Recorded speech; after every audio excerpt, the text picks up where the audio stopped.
Welcome, guys, to Prepared episode 25, your weekly TBC breakdown. So this week we got more announcements from Blizzard, as is the tradition on this show. Right after we do the last show, everything changes and they announce a whole bunch of different things, which makes the podcast that we just did completely out of date. But that's the way it seems to go every week. But yeah, we have... Which is probably good. Probably good. It's very good. So we just always have to talk about everything we want that gets changed right after the podcast ends. But we have Season 2, Phase 2 launch dates. We have some interesting bot hacking clips from Jokid, bug fixes coming in, a whole bunch of PvP changes that they brought in as well. Then they confirmed Classic Fresh. And as well as that, obviously, with the season winding down or the phase winding down, we're going to talk a little bit about end of Phase 1 and a look back at some things. But yeah, Zirene, how you been? How you been today? Where were you earlier? I've been good. I'm trying to get back into the gym by actually going to a gym. So that is the first step to getting back into the gym. Yeah, is to actually go to the gym. Even though I have like weights here, it's like, yeah, there's just something about like machines and stuff like that and being able to actually use, like, I don't know. I'm just not a big fan of like body weight exercises or like just having dumbbells. It doesn't feel like it hits my whole body. So even when I do like different exercises. So when I went to the gym for the first time in a very long time, and when I was getting out of there, it's like showers are taken. I decide to go take a shower, come home. And then when I come home, I'm like, I'm really scared right now because of the ear infection that I have to like dry myself off like super well. So I'm like, I got like a blow dryer in my ear and shit like that to like make sure. Cause like, I think what caused my ear infection earlier was taking a shower and then putting my headset on immediately. And then like, cause like, you know, your ears will have like, you know, you might have some water in there or something, even just a little bit, but then it's an enclosed space and I'm playing for hours and hours and hours. Right. So I think that's probably what happened is I just had water in my ear and it got trapped, kind of like swimmer's ear and stuff. So I'm really paranoid about that now. So, so that was the reason that I decided to go to the gym. Took a lot longer than I expected. Coming back was a little bit rough too. And then, yeah, so multiple delays. I apologize. Yeah, it's all good. I actually, one of my gym friends always told me like he likes to go to the gym because he feels like once he's left the house and is in the gym, he can't slack off anymore because then he's already committed to going to the gym and it feels like, well, I'm already here. I must as well do my workout now. Whereas if you're at home, like it's really easy to slack off. Yeah, you can tell yourself I'll do it some other time, right? That's the thing at home is like you're like, oh, I can do it whenever I want, so there's no urgency. Yeah. But like I always told myself when I was like going in the gym really hard, it was like it's okay to say you don't want to work out today, but just put your shorts on, get your bag together, go to the gym, walk in, check in, and if you don't want to work out still when you're in there, then you can leave, right? Yeah. Which never happens. Yeah. I only had that happen literally one time where I was like, I actually still want to leave because I wasn't feeling good.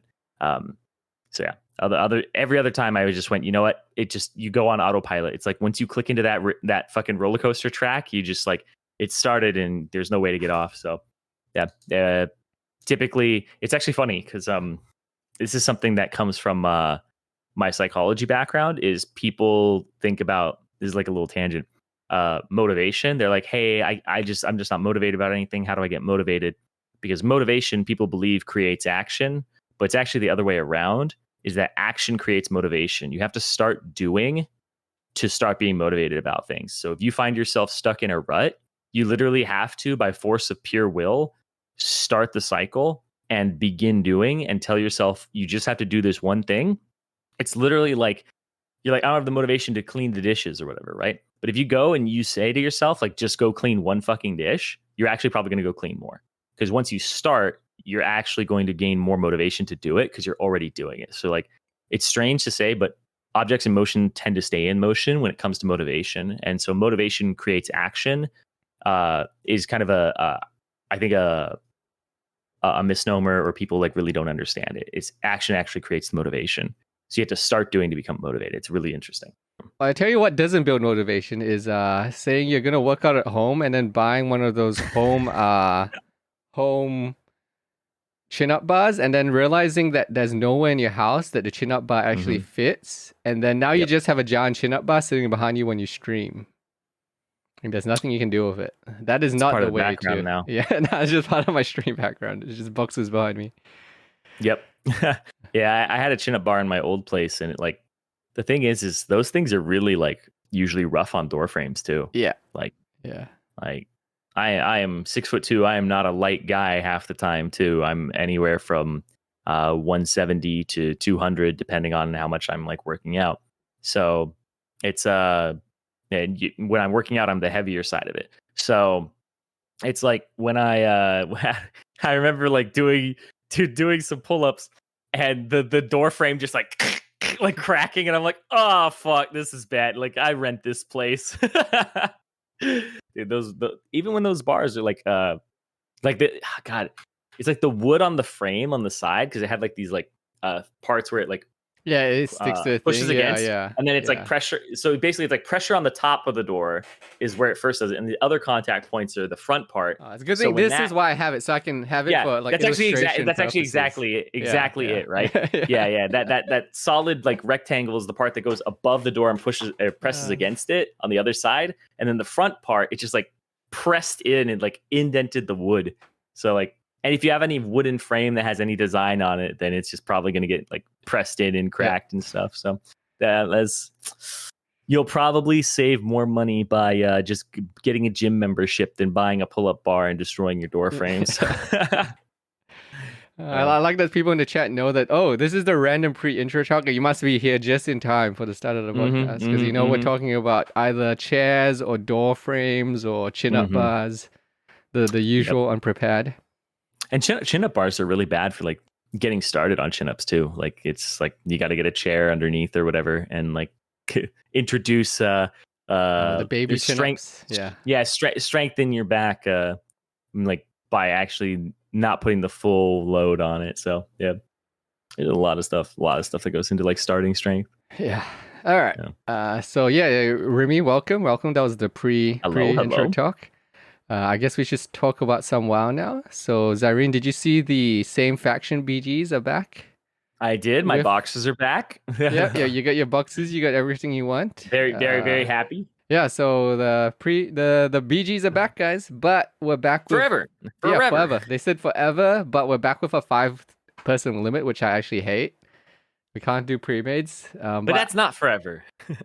But I mean, it's still better than the solution, I guess, or the previous solution, which was nothing. So I'll take it. At least I can do BGs.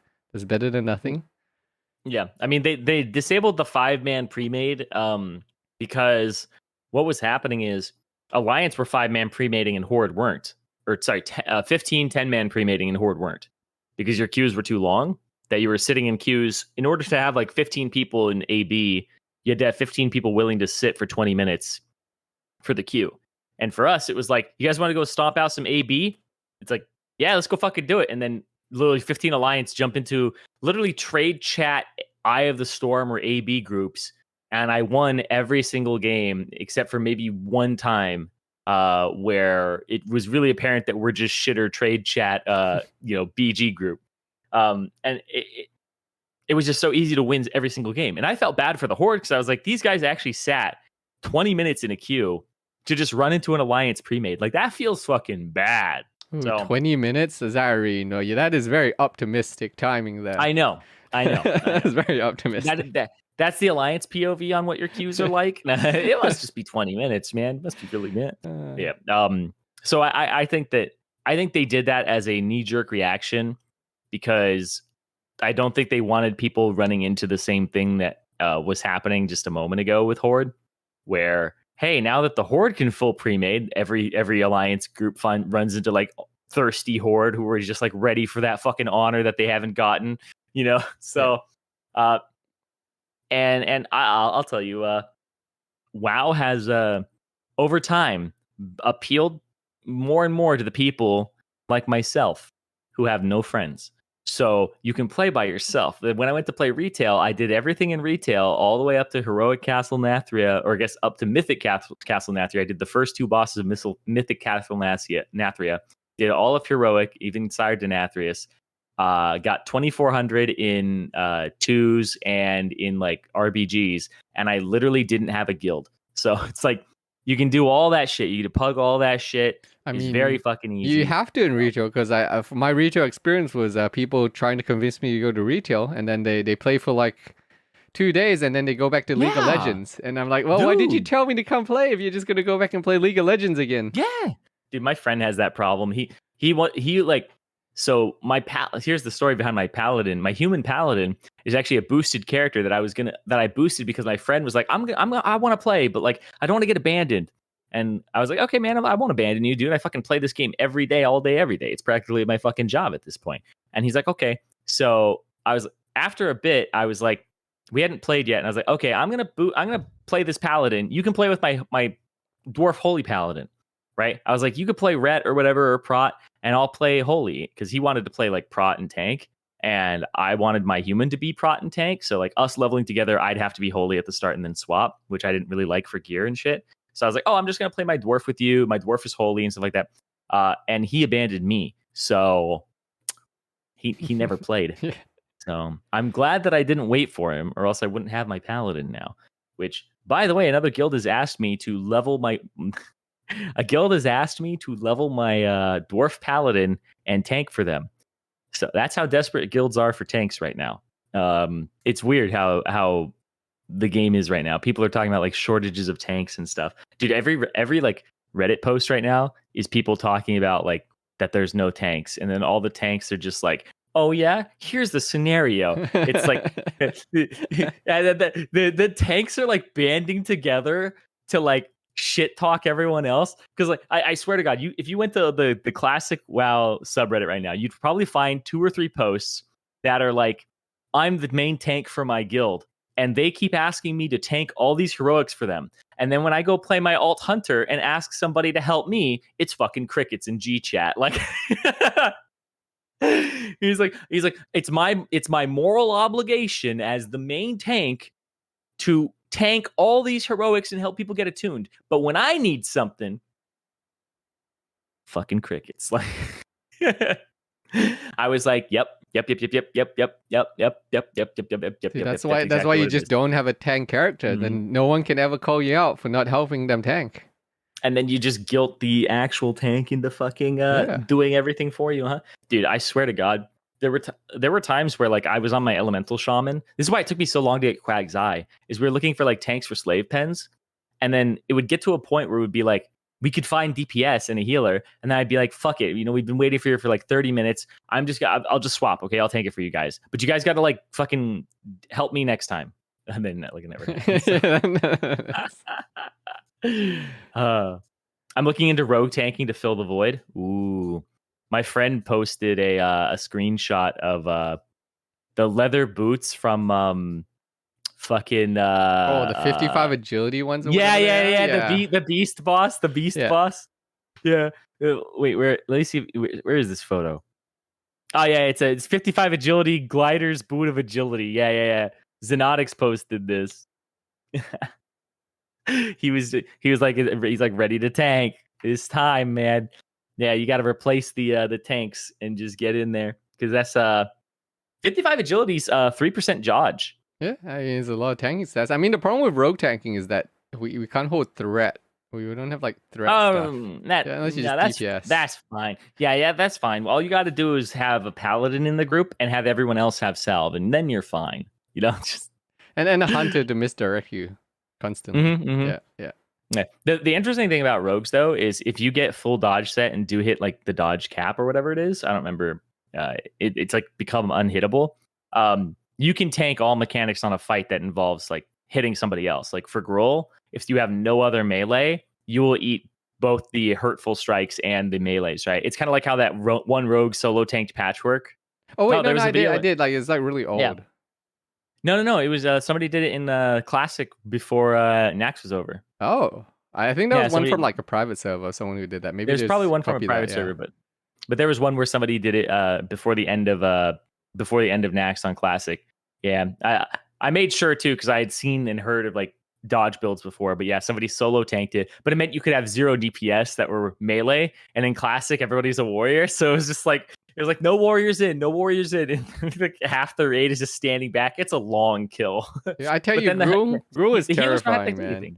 Gruul Gruul is terrifying yeah. as a rogue because I've been I had to get, it's like the last couple of weeks I gotta get my 99s on my rogue so that I can move to the next phase with my useless flex passes. But I got my 99s that Gruul, Nice. very, very scary because you go in there and on the first in is terrifying because I'm waiting to use my vanish to cheese the fight. I don't want to vanish and I'm trying to stay below the first tank. So or the second tank. So what I have to do is I have to hit evasion and then like pray if I overshoot him, I don't die, basically. Yeah. And then I vanish and stay in and do like the very scuffed strategy where I just stay in and don't get hit out and pray that no one else comes to the boss so that I can DPS. And that's how you get your 99. I was telling my chat that like when I got my 99 on Gruul, I was like, this is how you do it, boys. You get really fucking greedy. You get in there. You don't give a shit. You Cloak of Shadows, sprint back in. First one. All right. And you just keep hitting the boss. You don't give a shit. And then the second one, you vanish that one. And then you just keep hitting the boss. You don't give a shit. Somebody else comes next to you. Their problem, man. You were here first. Like, because like normally what I do is I go to the outside because I have the most mobility out of everybody. I have the most freedom. I actually realized it was like cucking me because like, my rogues guild is like a little competitive on the damage meter for bosses. Like they aren't so much like they care about trash. They more care about like boss parses.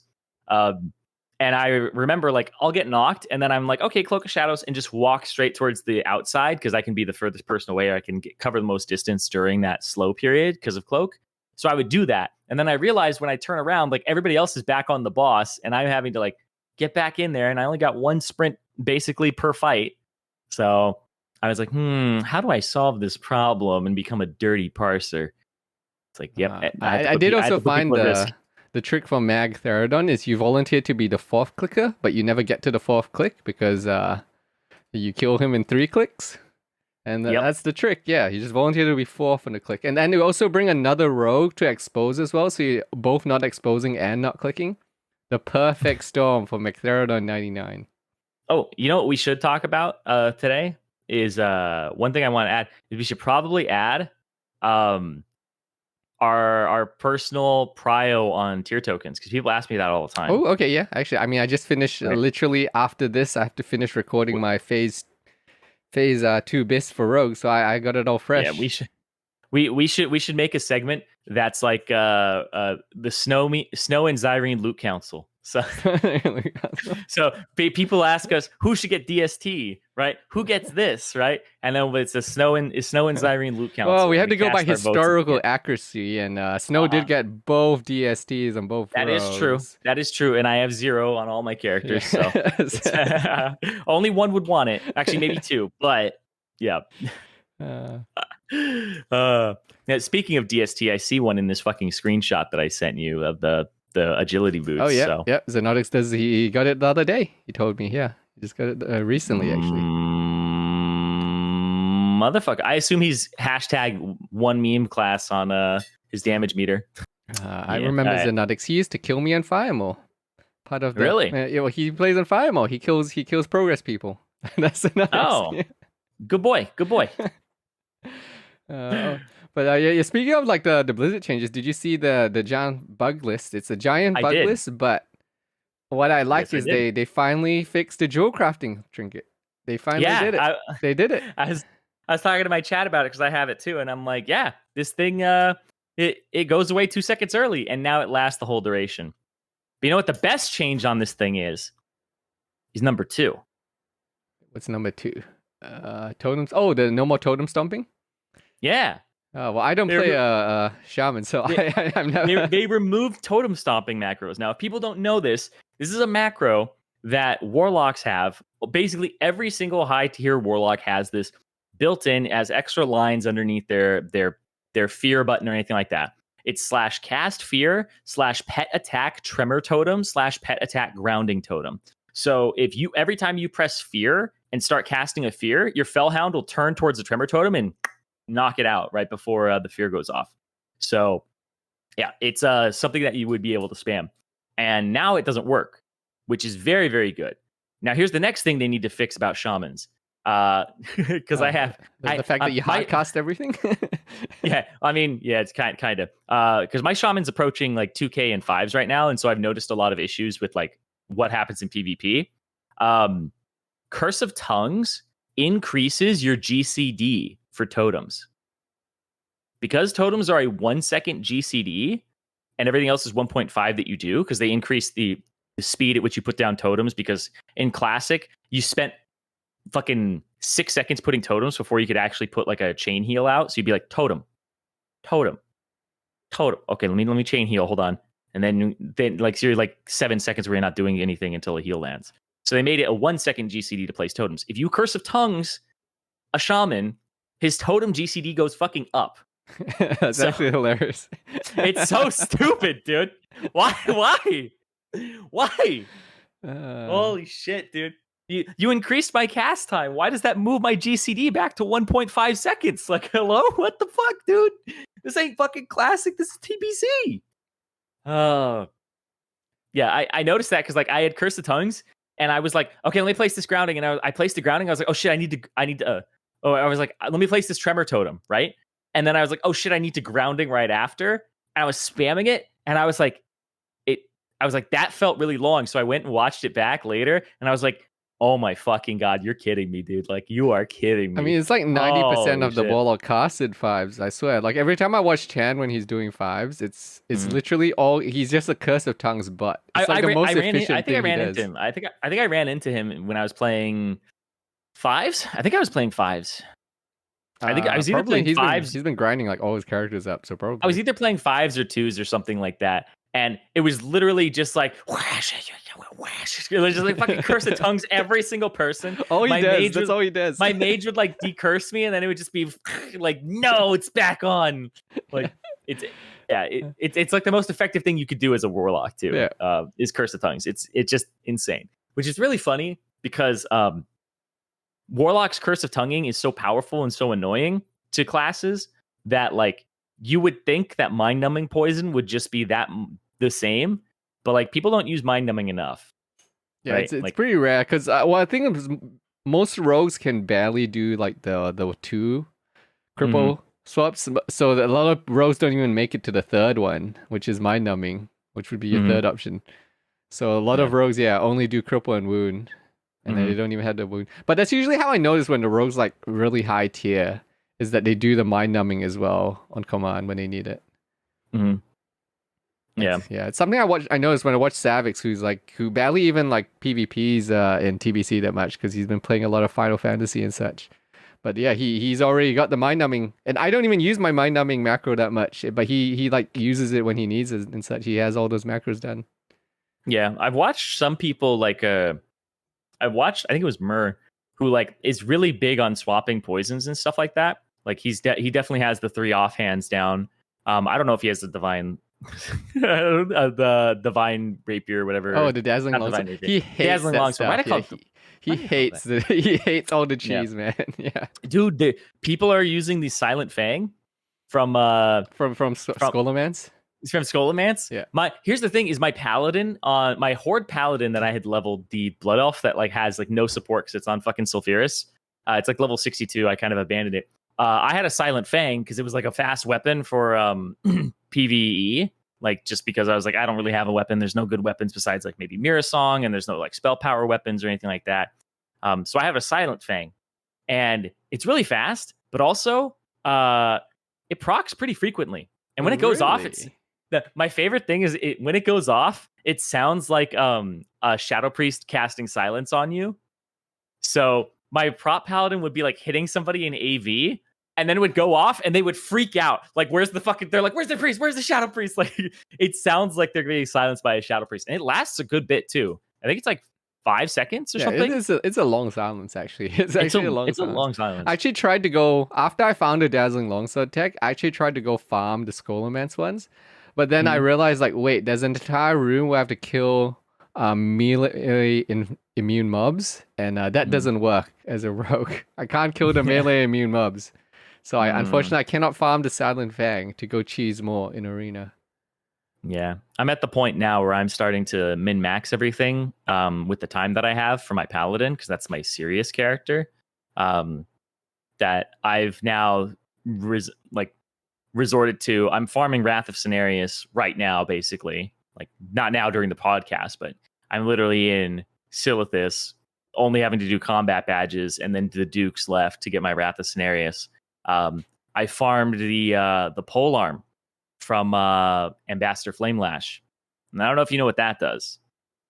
What does that do? The polearm from Ambassador Flamelash has a proc that does a fire nova around you and then gives you a 15-second shield that returns damage, basically. It's like you hit me and it's thorns, but it scales 1-to-1 with spell power. So when people hit me, they take 700 damage in return from that procs. So my plan is to save it, and then when Morrowgrim Tidewalker pops out the Murlocs, I'm going to heal twice, swing at him 2 times, hope it goes off, and then if it goes off, the Murlocs are all going to hit me, and they're just going to off themselves real fast. So they'll be taking like 1,000 damage at that point, because I'll be flashed up and everything. They'll take 1,000 damage every time they hit me, and it's that I'm just trying to find these little min-max things, and yeah, it's that thing's also very good in duels against rogues. But it's the proc rate on it seems like it's once per minute, so and it can proc back to back, so there's no like if you don't use it for like 20 seconds, it's like guaranteed to go off, which some things I found are because of internal cooldowns on stuff. The proc rates on things are pretty high, like the some things, yeah. The book from Alar, the 290 spell power proc book for paladins. I have that on like multiple PTR characters now, and it feels very much so like if you don't cast anything for 30 seconds and then you use like a seal, it's like guaranteed to go off. So any fights that have like pauses in it in the middle are really good for you. So I found like if I want to force a proc, like let's say Kael'thas, right? I just don't do anything on the engineer before the weapons come up. And then as the weapons are coming up, I fucking pop everything and I'll have the 290 extra spell power for the weapons, right?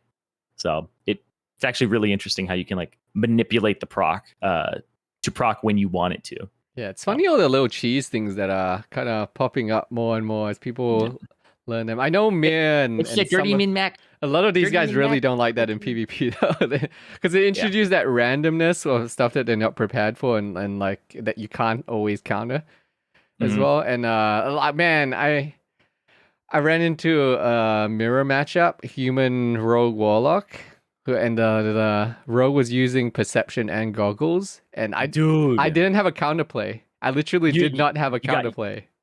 I'm playing with a feral druid now in 2s, and it was rough. It was really rough when we first started. Because he's like a really good PvE feral, so like he shreds for 2.6k in PvP. And people just get annihilated. And it became so important for me in rogue matchups to actually find the other rogue.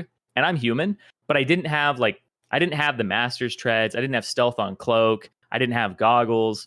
I didn't have the jewel crafting thing. So I literally spent the last week getting all of those.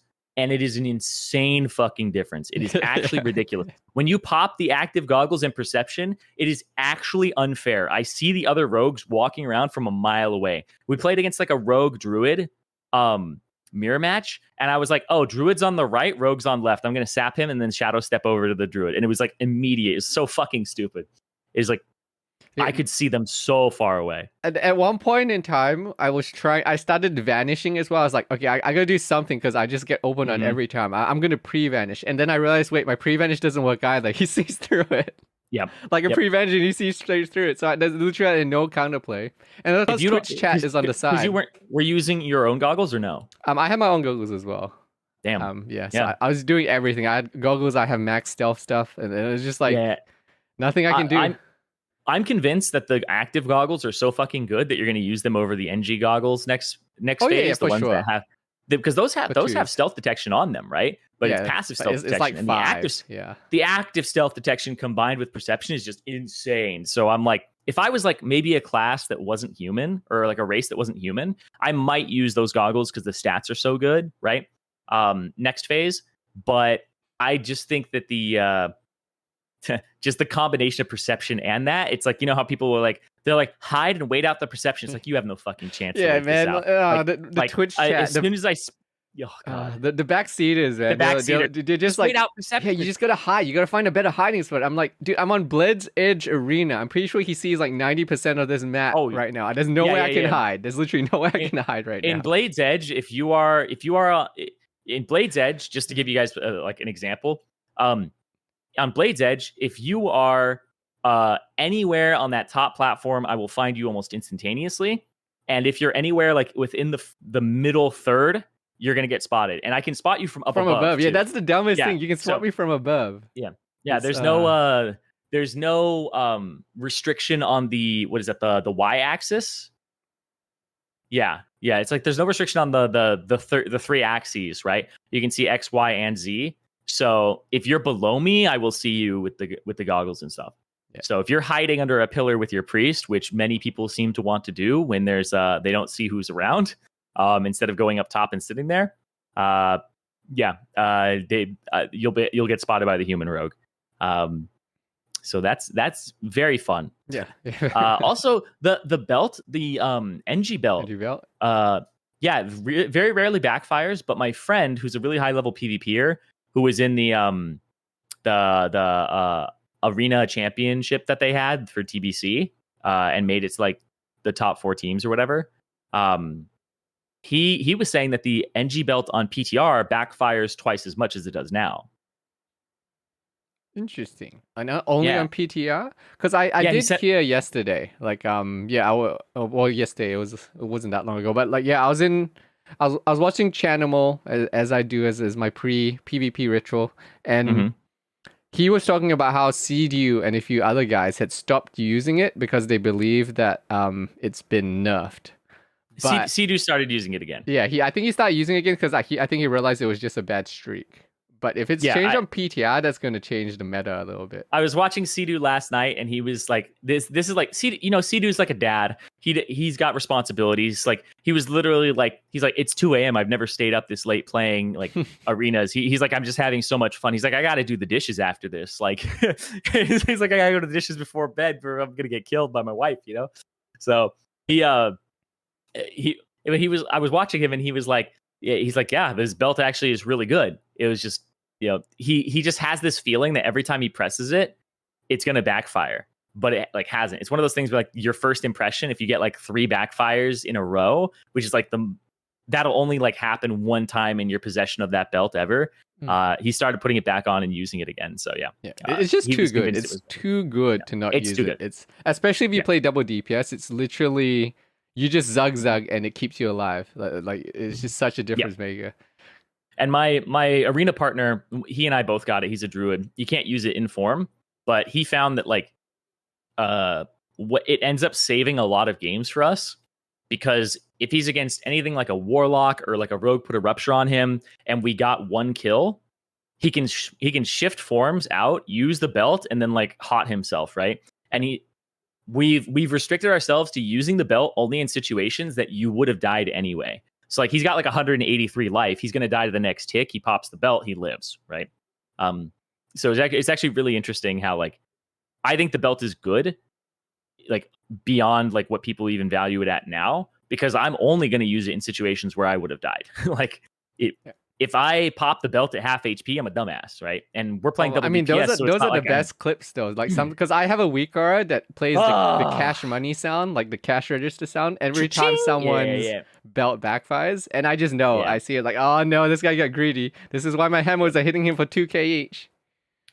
I didn't know this guy's belt backfired, and he was full HP. I don't know why a mage did this, and I lightning bolt elemental mastery chain lightning to him, and he took 9k and 6k.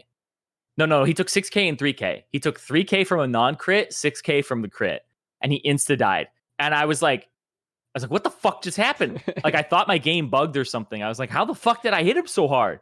And they're like, what did you do to that guy? You get that a lot as an elemental shaman of like, what did you do to that guy? But that time I was like, I legitimately have no idea what I just did to him. Turns out, the backfire, you never want to use that belt when you're anything but about to die.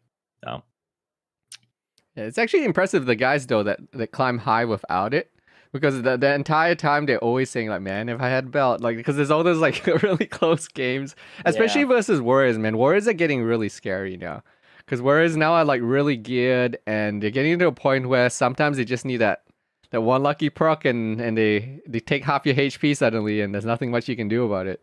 And the belt in those situations really saves you when the warriors do that to you. Oh yeah. Oh yeah. Ah man. But yeah. Oh, by the way, Zirene, did you see our new thumbnail? I made a little. No, new I did thumbnail. not. Oh, go have a look on the old YouTube channel. Okay. Yeah, I'm testing out some new thumbnails. Perfect. Is it Asmongold? No, I was kidding. It's just like Asmongold's photo. Prepared fixing TBC. It's an arena. Ooh. Okay. Yeah, then we just like modified that half of the thumbnail every week with like slightly different stuff. I see. See, I like that. Right? I think that's good. I like that. I mean, the YouTube algorithm seems to like it because I only uploaded it 2 days ago. It's already doing 4,000 views. It's because it's different. It's different. It's hard. Like I can tell you straight up when I look at these thumbnails, a few things. First one is like I don't mean to do like retro on stream. They all look the same. There's no difference between them. The episode number is in the bottom left corner, where if I've watched a little bit of the episode, the red bar of showing how much I've watched covers part of it. So like I can't immediately tell if it's episode 14 or like 12 or 13 or whatever, because it's covering half of the It's part of the mystery. It's part of the mystery. Yeah, but I've already watched half that episode. I don't know which one I'm on right now. So yeah, it just doesn't attract to the eye immediately what episode it is and the title and stuff like that.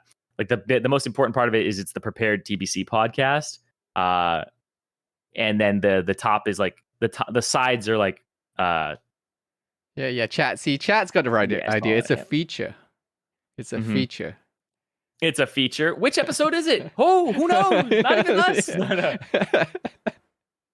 If he puts the wrong episode number in the corner, then nobody will be the wiser because they wouldn't have looked at it anyway. No, but I actually like that. I think that's a much better move. Yeah. Or it will take a little more effort, right? It's not copy paste, etc. But it will do more, and it's effort that you can put in and actually just elevate the content. It seems I think I said this before, where it's like before somebody clicks on your video, they only get two things: the title and the thumbnail, and those two things have to make them want to click on it. Yeah, that's why thumbnails are clickbaity, and that's why titles are clickbaity. Those are literally the only two things you ever see, right? That's why I click on those titty streamers. I mean, the people inside of Arena. That's why your Instagram feed is all big tit women. That's pretty much all your Instagram feed. Well, we can move on to a different topic. I feel personally attacked. No. Zirene, I've seen your emotes. Yes, that's chat. I have seen the Zirene booba for the 2 weeks or whatever that it was taken. You had that. 2 weeks that you had that. Literally, people would come to my chat just to spam that emote.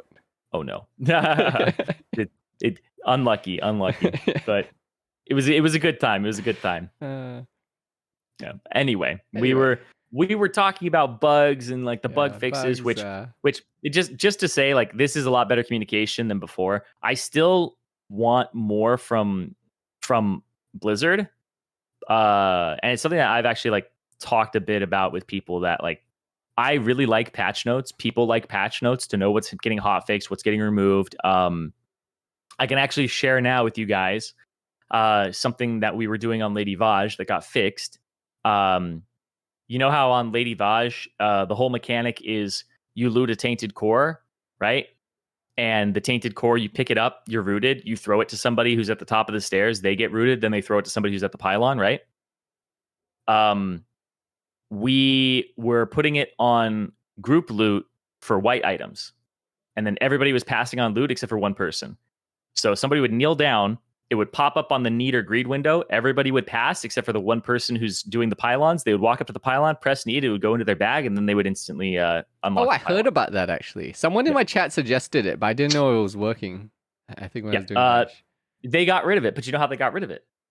The script to do master loot, the script to do group loot 0 or 1 no longer works inside SSC. You can only do 2, 3, 4.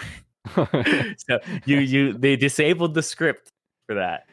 So I don't know if master looting white items will work. Probably not, because it seems like they disabled the script that allows you to do that. Set loot method parentheses apostrophe group apostrophe comma apostrophe 1 apostrophe and then close the parentheses. So Yeah. Yeah, it feels like they're at least listening, and it's like a good start when they do stuff like this where they bring in the patch notes and things. Because I don't know if you saw the arena 1 hour update thing that they rolled in. Did you see that? No. Okay, so when for people that don't know, they put in the bulletin board which shows the cutoffs for arena and such, and when they put it the on, guy who flies in. yeah, The guy who flies in. yeah, everyone at first everyone was saying like, when is this updated? It hasn't updated all day. How do we know how recent this is? Is this going to update like once every day or something? And so like the next day, people logged in and they were like, wait, this guy comes in every like I think I got this one screenshot from Channel where he was showing that. Yeah, the guy comes in and flies in on like a glad mount every 1 hour and updates the list. So now you know every hour is updated. Yep, every hour he updates it. Is actually really funny because people were freaking out and they were like, "What the fuck? Wait, that guy had a glad mount." I'm not like, am I crazy? That guy had a glad mount, and then they're like, "That's an NPC." He was like, "What the fuck?" I like how you have Legion in your screenshot from my guild just standing there. That fucking druid. He's I love Legion. Shout out to Legion. He's the reason that Alliance were getting all world bosses in Classic. He is the network of summoners that it spreads all throughout Azeroth. So that guy is insane. So shout out Legion. I'm happy that they're doing this because it seems like they're listening, right? Because this was like a big thing because people didn't know. So for people that don't know what happened with the arena rankings, I like how he has a cast time of 10 seconds posting updates. The spell is posting updates. Nice. Yeah. So for people that don't know the arena thing, so basically they put it in and they didn't match up to what all those glad cutoff sites did. So people were trying to figure out, was the updates like a day behind or did they change something? Because people didn't know. But best guess people can figure out right now is, since it's updating every hour, is that they actually are counting the sub 1K teams now. And they remove Oceania from the things. And Oceania has their own bracket. So I have it here. So this is actually the Oceania's bracket. 2100 for glad. Exactly. OCE has their own rating cutoff, which is really fucking good because this would be 2700 and there's no way they could ever get that. Way. Yeah. Like, which is a whole nother topic. Have you seen, man, the rating inflation is insane. Oh yeah, it's fucking crazy. Like it's because there's less people playing, I feel, and so the people that are playing at the top are pretty much it's like a lot of rank 1 players. I don't think that's necessarily true. I don't think that's necessarily true. I think it's I don't think it's like less people are playing. I think it's more this is one battle group. Right? Like that. Back in the day, I was the king of my little shitty battle group, right? Like I'm rank 1 of my little shitty battle group at 2400. But it's because there's not as many good people to play against, right? Not as many like people who are even queuing back then, right? Now it's like people get faster queues than they did even back then, even at the top when people are waiting 15 minutes for a game, right? So there's way more people in the system to pair against. So I think compared to back in the day, this is going to be way more inflated. One, because the system's changed. Two, because of the fucking way that like battle groups worked. It feels like at the higher end, at least, it feels like there's way more rank 1 level skilled players than there are like rank 1 titles, basically. So like they're all fighting for that, and just every day, like they go to sleep, they're like, okay, I'm safe, and then the next day wake up, oh, I'm not safe, I gotta queue more, and they're all just pushing each other up and up and up. Well, so the other problem inflation is insane right now. Here's the other problem is some of those rank 1 spots are taken up by the same person multiple times, right? Yeah. If somebody's rank 1 and 2s, they might also be rank 1 and 3s, right? Oh, and the outs as well. If you're like a channel who seems to be getting rank 1 on like every single character he has and all his friends at the same time, because when they're at that good, they can just they can just all queue on whatever outs they want, and they all get rank 1 together on every single character. It's actually insane. So it feels like most of the rank 1s and the glad spots as well are like just the rank 1 guys, and then the outs as well have taken out a lot of the glad spots. But yeah, these are still good changes. Like I'm glad that Blizzard is listening more and more. I just think they need to be more specific. I think specificity is the thing they're missing in their patch notes. Because like, I mean, Blizzard, I'll legitimately apply to your company if you need somebody to do comms. Like, I actually will, because all you need is specificity and people will trust you more. For example, right now, people are like, there's rumors going around. And if you guys aren't aware of the rumors, I do feel like as a company, it's a little bit part of your comms team to understand the culture, understand the questions, understand the rumors, and then react to them. For example, two examples. I'll use one that has passed and one that is coming up. The engineering goggles being released on the 31st. Oh no. That was a shock, and even I bought into that. Apparently, that was people are saying it's That was part of Wowhead. the people. Well, it was Wowhead, but people are saying that it was a blue post for the first 3 hours, and then Wowhead didn't update. So it's like, I don't know if that was ever in there, right? But if somebody at Blizzard had actually caught wind of like, this website is saying this thing, just release a blue post or a blue statement. Your blue statements don't have to be like groundbreaking every time, right? And they just need to be communicative with the players for what they need to hear and what they want, because people are going to play around this thing, right? Sure, you're like, oh man, it's their fault for getting knowledge from this third-party website. But I also feel like it's partly on you to, one, save your players, two, save this website from Yeah, because they're getting a lot of hate right now because of that. Oh, I yeah. saw the comment Oh, yeah. section. Like, they're getting a lot of hate. People were like, Oh, yeah. slamming the comments with like, hey, I went and bought all this stuff and now it's not out. And yeah. Yep. Yeah. And you might be like, oh, it's not their job to have to do that. But I still feel like, as somebody who cares about the game and like is a player, like I would want that as somebody at Blizzard. I would want my players to like not be unhappy with even like external websites, because they're it's in my best interest that people are interacting with the game and stuff. And the next one is, how much is Arena Gear going to be discounted by? Because I have heard now that people are like, oh, it will be 20% discounted. And then when Season 2 actually releases and Arena points are reset, then it will be 50% off. So will it be 50% off starting next week, or will it only be 20% off and then 50% after that? Oh, and are ratings required? Because I get asked that every like 10 minutes as well in my Discord. Is like, do I need ratings to buy the shoulders? Should I plan to buy the shoulders and then not buy the shoulders? Like, people don't know. Literally, people don't know. And all I can say is Blizzard hasn't told us, so I'm just guessing. I have no idea. Is basically what I tell them. Yeah, here's the thing: is with this might be something for them in terms of Classic, because when you have a game that is like, let's say you're releasing Shadowlands and you're going into the next season of Shadowlands, right? There are questions that people don't have the answers to as like a team over there of what's going to happen in the next season. And they haven't like done it before, right? And they may not know what's to come. But also, even if they do, they may not want to reveal that because, hey, it's part of the surprise of the game, or it's part of playing the game in this live environment. We aren't going to babysit you. But here it's like, people have played through this game before. What is the system that you will be using so that they can at least play around it to some degree and not feel like, because like I can tell you straight up, if somebody spends their arena points this week believing that it's 20% off next week and it won't matter, and then it ends up being 50%, somebody might like quit just off of that. There might be one player, two players, three players out of everybody who fucking goes like, why did I spend my points? This is fucking broken. It's the same thing as what happened when people like got to grind to honor cap that one day, right? They're just like, well, now I can't compete with these guys who have full honor gear, right? They're going to be like, well, I missed out on my 4 set, and now I got to wait 3 more weeks and play 2 weeks of arena without my 4 set while everyone else has it, right? So I feel like just having clarity in these situations where I feel like at the end of the day, you just have to say people are trying to min-max the game.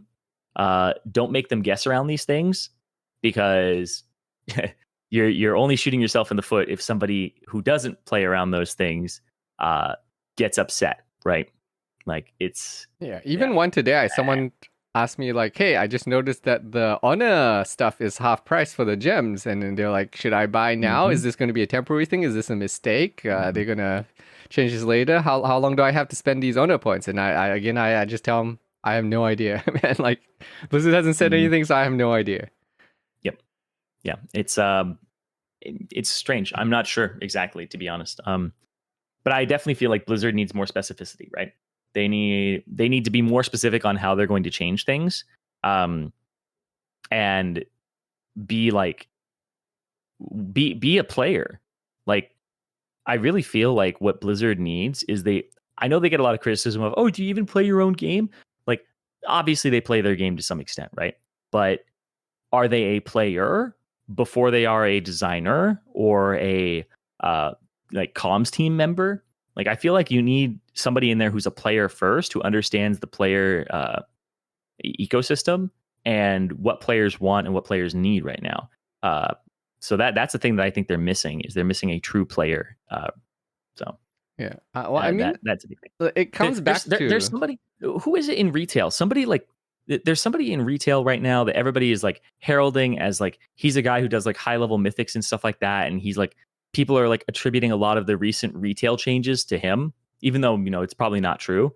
But yeah, I'm trying to figure out who it is. But yeah, it's like basically there's this guy inside Blizzard now who plays at a high level. That sounds like Asmongold. Asmongold. We can now use Asmongold in the title and thumbnail of this video. No. God damn it. No, there's like I forget who it is, but he's like a presence on Twitter as well. But yeah, basically a lot of people are saying like, oh, these changes of like, these Shadowland systems being adjusted because they're bad or they feel bad. This is like because of this guy. So yeah. God, does Asmongold work? Yeah, I like that title. No. Does Asmongold work for Blizzard? You can tell the great clickbait titles because it's always a question mark at the end. You're always asking some ridiculous the answer question. Is no. Yeah, it's always no. It's always no. Because does Asmongold work for Blizzard? That is a question you would pose if the answer was no. But instead, you would be like, Asmongold works for Blizzard? Exclamation point, question mark, exclamation point, question mark. That would be the title if it was revealed yes. So but yeah, this whole communication thing kind of goes into the whole topic of where they just announced the season end for phase 1 and such. And like, so here's for people that don't really have a full grasp of what happened. Basically, the PvEers got their 2-week notice or whatever that the phase was ending. And the PvPers got 1 week and a few days. It was like 10 days or something. Mm-hmm. So basically, if you were... I felt like 2 weeks, a lot of people expected like a 2-week thing because Blizzard seems to have a habit of just doing like these 2-week last minute notices on the PvE front. But man, the PvPers, it just stressed everyone out. Everyone panicked. Everyone started really stressing, trying to get their teams together and such. And it was basically 1 week because like that first week was already pretty much done. A lot of people had done their games already. They queued. So everyone had to start suddenly planning for that last week at the last minute. And it was it would have been fine if people just knew 1 week earlier. Right, like just give people at least that 2-week notice. It felt really bad that suddenly all the PvPers were scrambling, and it wasn't just like hard stuck 2K Andes like myself. So it was like even the Chanimals were suddenly stressed out because they had to try to figure out their rank 1 pushes and such. It was just complete chaos for a little while with the arena stuff because suddenly all the PvPers were expecting at least another 2 weeks. A lot of people are expecting 3 to 4 weeks before the season would end. What I'm really confused though with the dates, because like the way it works for people that don't know is that the season ends this coming Tuesday, then we get a 1 week off season, and then the season starts again. So basically, we're going into it with phase 2 for the season 2 as well. But I don't understand why they couldn't have just pushed it an extra week and then just had the season end with phase 1 end. Then they're kind of lined up because it doesn't really matter if we do the off season during the start of phase 2. I feel that's fine because people are PvEing anyway, so it's not a big deal. Yeah. To be honest, I kind of would have wanted it that way anyway because it gives people a bit of an opportunity to get their Storm Herald and shit before you get like 1 week before the season actually starts up to maybe get all of your like Nexus Nether Vortexes funneled. Whereas here it's going to be like, if somebody raids on Thursday night in the middle of the first week, they're going to have they're already going to have it And it's like, well, shit. Like, shit. It gives people time to like farm and stuff. Like if people are going to do trash farms and things. So yeah, which is the other big thing is what is the Wednesday date, man? Why are we doing this on Wednesday? I think it's for Europe. It's for Europe, right? Is it for Europe? Because it's so weird. I think it's so Europe can compete in like a world first, even though it's like midnight for them. I'm pretty sure it's for Europe. Ah, okay, that makes more sense. Because I was wondering, because man, Tuesday just eliminates the biggest raid day for most guilds in NA. Yeah, which is the weird thing because they said that on Wednesday is the day where like Gruul Magtheridon moved to having 2 tokens, and if people raid on Tuesday, they're gonna get 1 token. I was like, wait, what? Is that how it's working? Is that what's gonna happen? All those raids that want to go on Tuesday, the last time, get 1 token off Mag and Gruul. I'm like, that seems strange to me. That seems a little sus, man. So yeah, even though like I actually think that what Blizzard's been doing recently is giving more and more clarity. I just think more specificity is required. I think this is the right step, 100%. Just more information. Like even if they could just have added in the amount of discount we'd be getting and when the discounts would come in and like when the rating requirements would change and such as well. Because right now, like the most common guess that everyone seems to be guessing is that the rating requirements will stay for preseason and then be removed for after the preseason. Mm-hmm. But then like every 4th post will be someone that says, no, I think the rating requirements will be gone because on PTR they were gone for a week or something. And then it just gets really confusing. And then now no one knows when the rating requirements will be gone. By the way, did you see the screenshot of someone took of the engineer trainer when the servers came back up? And it was just like everyone that were logged out just suddenly logged back in. Oh, they were all around it? They all just standing around the engineer trainer. God damn it. Yeah. People really want the goggles. Yeah, no, they really, really do. Because, I mean, you're going to move some of your gear around for it too, right? But I mean, this kind of, you mentioned the tier tokens. We can talk about our little loot prio list. But so what are you doing for your tier token prio, Zirene, for your tokens? Because I only know, like, if people ask me, I only know from the rogue perspective as far as like where the prios everything. Because I only know I share the tokens with paladins and shamans. Is what I know. So I only know what they want from me. I don't know other tokens and such though. But I do know. What do you know? I do know the tier 5 tokens. So the thing is, because it's doubled, I haven't personally put like heavy prio on any of the tier stuff. Oh yeah, obviously. Like because it's like obviously in a couple months or something, depending on your RNG, most people should have like your tier pieces that you need. But from what I've seen, at least on the rogue front, we are one of the few people that actually want to force that. Most other classes or shamans and such are only taking like 1 or 2 pieces, and then with the exception being like enhanced shaman and paladin tank, I believe they're the ones that might take a couple more. Prop paladin wants 3 pieces. You want helm, gloves, and pants. You continue to use tier 4 shoulders and chest. Enhancement shaman wants 4 pieces, but they don't want to wear any of the pieces until they have all 4 because their stats are kind of shitty compared to other things. I mean, you could. They probably are slightly upgraded versus other things that you have on currently, but the 4 piece of like the 5% increased flurry attack speed is really what they play for. Elemental shaman, you really don't want any of the pieces. You want leggings of the 7th circle. You want to continue to use your gloves from Magtheridon. Your helm and your shoulders, even though the helm and the shoulders of Cataclysm are better, you want the tier 4 2-set bonus for the 20 additional Wrath of Air totem damage or spell power. And the chest, you want the vestments of the Sea Witch, but they're very close to the Cataclysm chest, so you might just get handed the chest. But other than that, I don't think elementals want any of the pieces unless they're doing a totem swapping macro, and then they want helm shoulders, but that's it. I feel like from when I had to look at it, roughly speaking, it seems like if anything is going to be contested, at least on the rogue front, it's helm and leg tokens were the ones that would be contested. But even those, we don't really have that much competition. It's not really a big deal. So like on the rogue front, I haven't really worried about it that much. Although I will say, some depending on the person, I've seen some people have wanted like the tier 5 chest for whatever reason. But rogues don't even want the tier 5 chest if we go Bloodsea. So if you just take the Bloodsea chest, which no one else even in a raid really wants the Bloodsea chest, you avoid the entire tier 5 chest token anyway. So that doesn't even really matter what the prio is for tier 5 chest token. So it's rogues have it really comfy, honestly.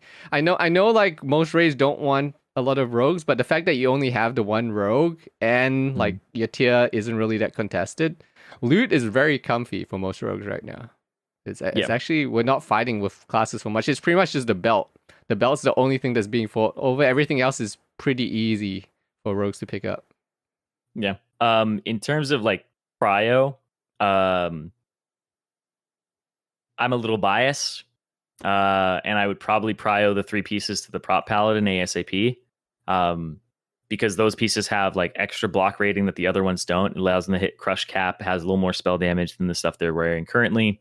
And I think that prop paladins become really important because if you want to tank a lot of things, and there's a lot of trash packs and stuff like that where you're tanking multiple things, the closer you can get them to being able to stand their ground on some things and not have to kite, the better off you are. But that's just my opinion. I think honestly the largest DPS increase to your raid, if your prop paladin's in a good spot and really geared, you just give 4 pieces to your rogue as soon as possible. It's probably the largest. I think you probably go rogue and then 4 pieces to your shaman, your enhancement shaman. Yeah, the 4-set bonus is actually potentially really big for rogues. The 4-set bonus is potentially, if it's a 1 proc per minute baseline, it's something like 70 DPS gain. It's actually really big for rogues to get 4-piece tier 5.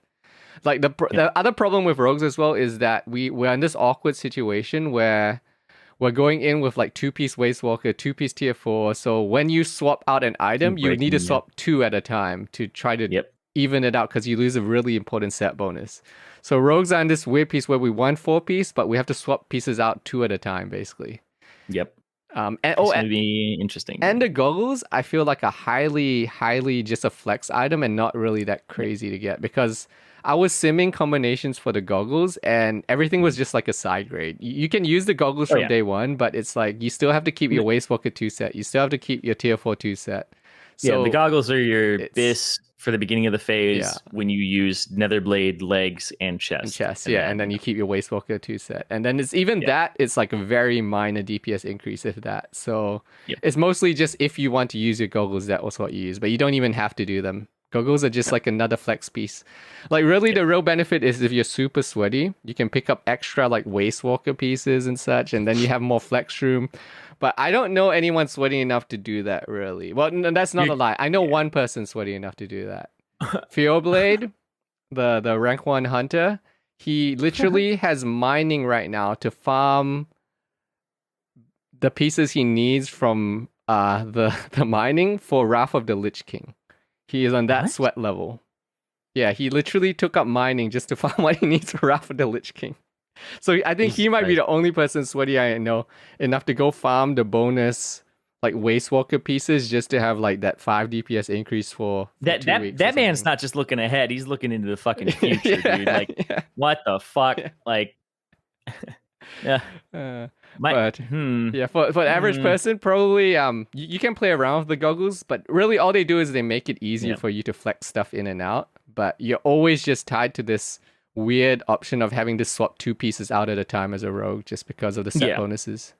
That's why I think like rogue should probably get prioed 4 pieces as soon as possible, followed by the enhancement shaman, just so like they can get their gear all situated. And like you said, because 2 pieces are dropping at a time now, it should be easier to do ideally. But that being said, I think prop paladin is another one that's up there in terms of how much it's effective for them. I believe rep paladin only wants like 1 or 2 pieces. I think they want the helm or actually the goggles I think are better for them slightly than the helm. And I think they want chest. So I think it depends on the value you give to the hit and the crit from those things. So I feel like a lot of it, like you can solve just by talking with the guildies as well. Like, assuming your guildies are reasonable, because I've been talking to the hunters in my guild about what they want from the rings, because I know, like, from what I understand, the two rings, the ring of the ranger general, and then the lethality ring, both of those are kind of like equal-ish upgrades for a lot of hunters. They don't really care really which one they prefer there for some of them. But then you can see who prefers what, because I know rogues would rather have the lethality ring if they PvP.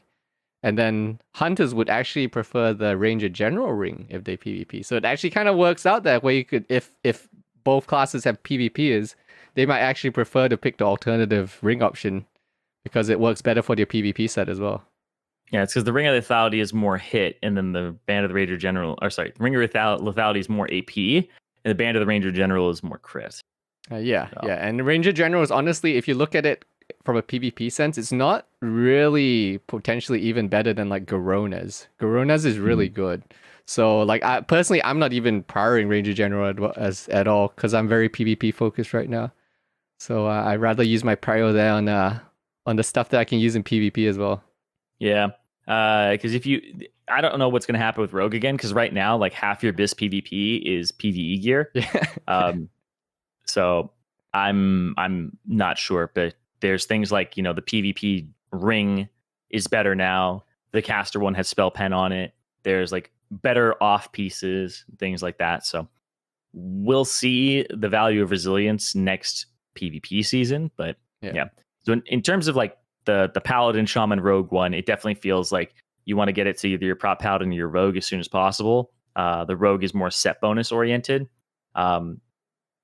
which actually feels interesting. It feels like in that case, I would probably hold the tier pieces until the end of the instance, and if I got like 3 rogue pieces, right, from like because the one the rogue doesn't want his chest, right, and that drops from Kael'thas. Yeah. So if I got the 3 pieces all to drop that week, like I got gloves,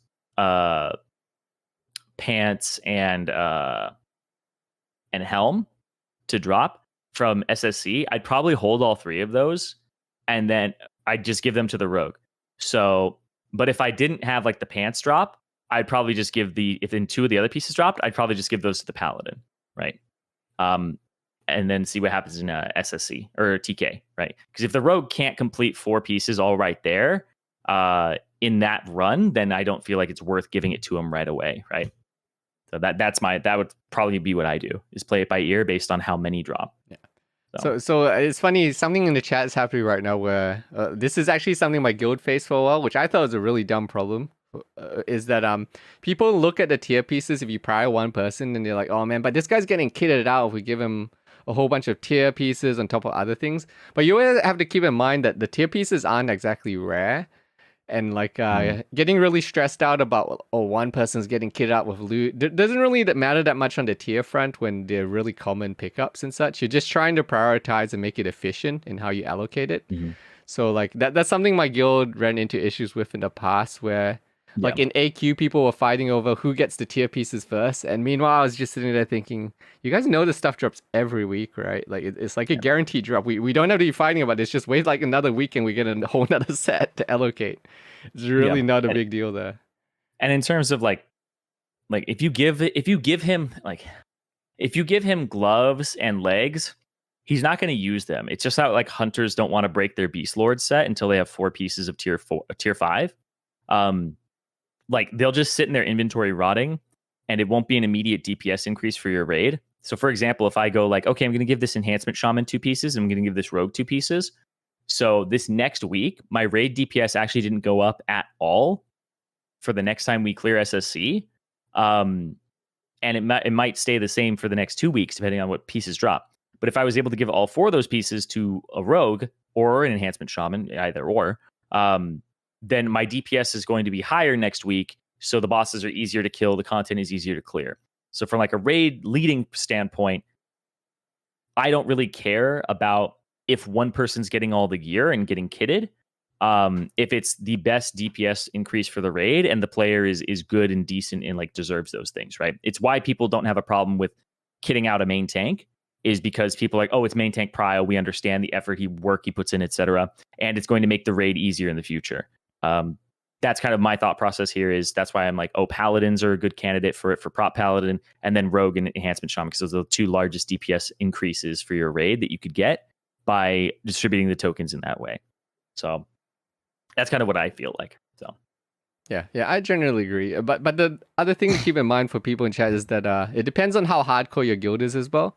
Obviously, it depends on this is why I've always found it easy to do loot distribution in more hardcore guilds, because generally there's an acceptance the more hardcore you are that you do the loot based on what's beneficial for the raid a lot of the times. But then as you get into the more casual guilds, it actually gets messier, because then people kind of aren't always thinking about the guild.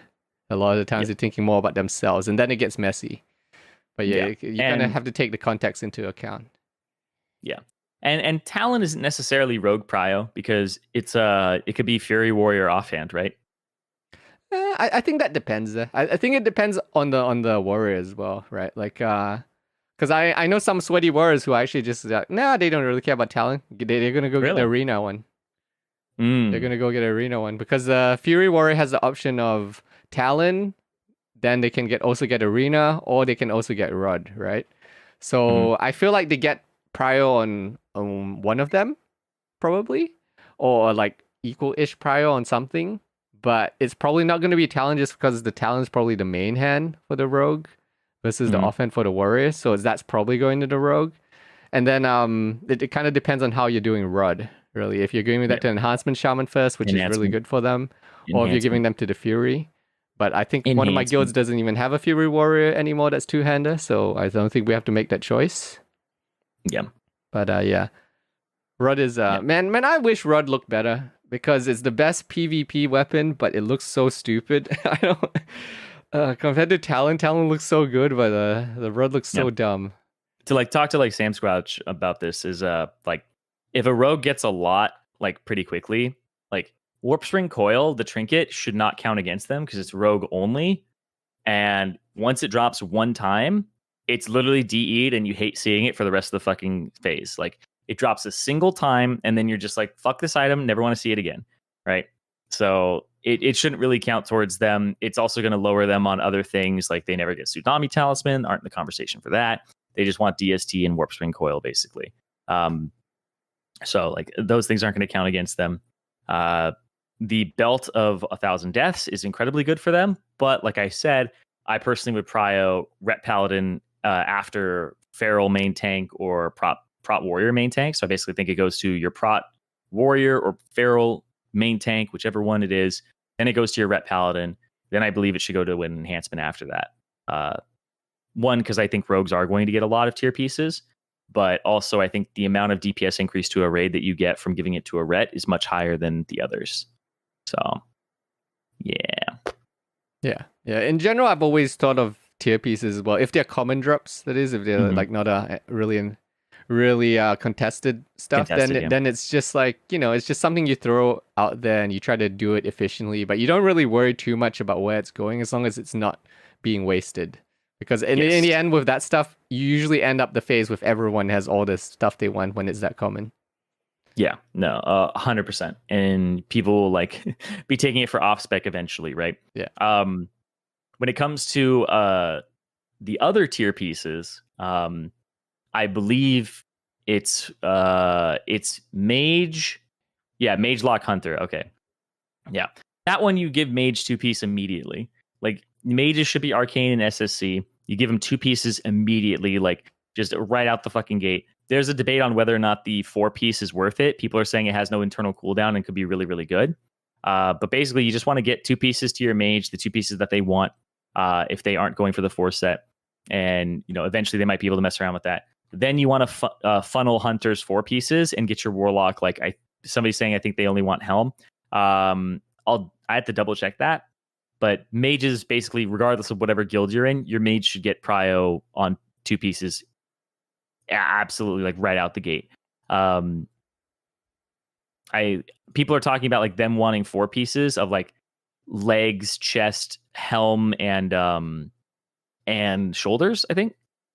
So like get them 2 pieces as fast as possible of like any of those minus gloves, and you can like start working towards that arcane, just extra damage. The hunters, they don't really break their set until they get 4 pieces, so it becomes a lot harder for them to actually break their set. And then with warlocks, it seems like they just want helm. I think it's just helm. Yeah, I think. Well, at least my warlocks in my guild only want helm. It seems. Yeah, they don't seem to care about anything else. What about the engineering goggles? Aren't those better than the helm? Yeah. Well, I guess the other warlocks aren't engineering, but one is taking engineering goggles. But he requests no other tier pieces, so he doesn't even care about tier. He wants no tier. Basically, I think warlocks are on the back burner a little bit for that. I think they get, like hunters should get 4 pieces right after the mages do get their 2 pieces, but warlocks can be up for a bunch of other things like. It's actually funny because the Fang of the Leviathan sword, there actually isn't much competition on that thing. People thought there was going to be a lot of competition on it. There's not really competition. Pretty much just warlocks, right? It's warlocks and potentially your prop paladin. Oh yeah, my prop paladin has that as well. Yeah, unless he's PvPing and going to get the PvP weapon, this is his bis, right? It's just those 2 though. Mages want the Nexus key. They're the Eye of the Nexus key. Nexus key, I think is what it's called. Eye of the Nexus. I think I keep calling it Eye. I think it's Nexus key. Oh, speaking of PvP weapon, by the way, did you know that us doing some sims with Latrose versus Season 2 Gladiator offhand? I think Season 2 is probably a lot better, right? Actually, not if the rogue is exposed armoring. So when you force the exposed armor rotation, the 0.1 speed actually helps you smooth out certain flaws in your rotation to actually make it kind of like equal with the Season 2 offhand. So when you expose armoring, Latrose is actually still bis. But when you're not exposed armoring and your verse is like trash and not doing exposed armor rotation, the Season 2 offhand is 10 to 15 DPS better. So if you're super sweaty, you probably end up with like both. Yeah, so interesting side note for the sweats out there. Yeah, and if you're a druid, you want your weapon from PvP. You want your 1850 PvP weapon as a druid because, there's no other non-boomer DPS tank feral things out there in that phase. So there's a lot of people who are going to be interested in Season 2 stuff. I think it's also Bis Shadow Priest weapon is the mace, because there's no daggers or maces that are above 200-ish spell power, except for the one from PvP. So Shadow Priests want that, plus the Shadow offhand. This phase, not like a huge deal, but in the next phase, when glaives are actually dropping and stuff and people are fighting more, I actually don't think we've really had much of a guild killer item in this phase. Like, people had like DFT, people had shit like Kiss the Spider. There was pretty much something in almost every phase that was like a guild killer in Classic. Even going back to a Staff of Dominance. No, I'm just kidding. Shout out Jokered. But yeah, there was always kind of something. And this phase was just DST, but it still doesn't even like drop enough for a lot of guilds to really. You just needed to be in my guild, Zirene. Yeah. We got our four DSTs now.